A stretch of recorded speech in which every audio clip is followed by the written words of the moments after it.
last days, so harshly so that they were both betrayed and murdered by those who served them, and with whom they had formerly overcome their enemies.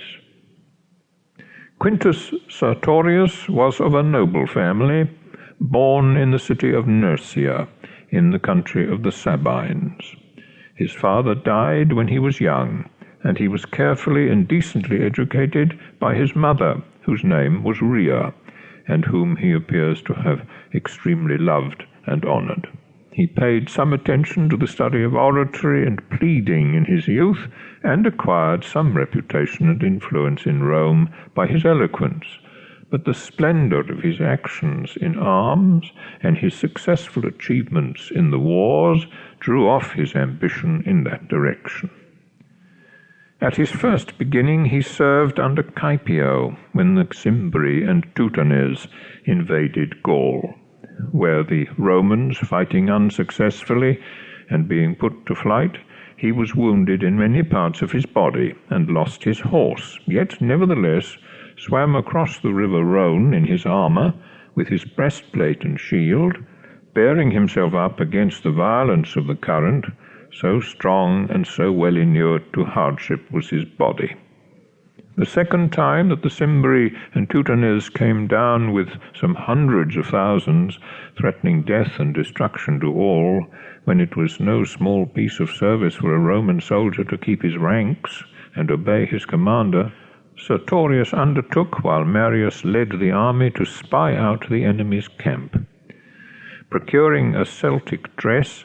and acquainting himself with the ordinary expressions of their language requisite for common intercourse, he threw himself in amongst the barbarians, where, having carefully seen with his own eyes, or having been fully informed by persons upon the place of all their most important concerns, he returned to Marius, from whose hands he received the rewards of valor,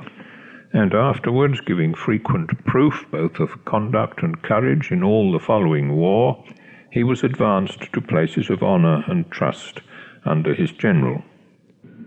After the wars with the Cimbri and Teutones, he was sent into Spain, having command of 1,000 men under Didius, the Roman general, and wintered in the country of the Celtiberians in the city of Castello,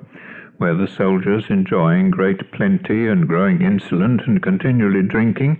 the inhabitants despised them and sent for aid by night to the Gerasonians, their near neighbors, who fell upon the Romans in their lodgings and slew a great number of them. Sertorius, with a few of his soldiers, made his way out, and rallying together the rest who escaped, he marched round about the walls, and finding the gate open by which the Gerasonians had made their secret entrance, he gave not them the same opportunity, but placing a guard at the gate and seizing upon all quarters of the city, he slew all who were of age to bear arms, and then ordering his soldiers to lay aside their weapons and put off their own clothes and put on the accoutrements of the barbarians, he commanded them to follow him to the city from whence the men came who had made this night attack upon the Romans. And thus, deceiving the Gerasoniana with the sight of their own armor, he found the gates of their city open and took a great number prisoners, who came out, thinking to meet their friends and fellow citizens come home from a successful expedition. Most of them were thus slain by the Romans at their own gates, and the rest within yielded up themselves and were sold for slaves. This action made Sertorius highly renowned throughout all Spain, and as soon as he returned to Rome he was appointed quaestor of Cisalpine Gaul, at a very seasonable moment for his country, the Marsian War being on the point of breaking out. Sertorius was ordered to raise soldiers and provide arms, which he performed with a diligence and alacrity, so contrasting with the feebleness and slothfulness of other officers of his age, that he got the repute of a man whose life would be one of action.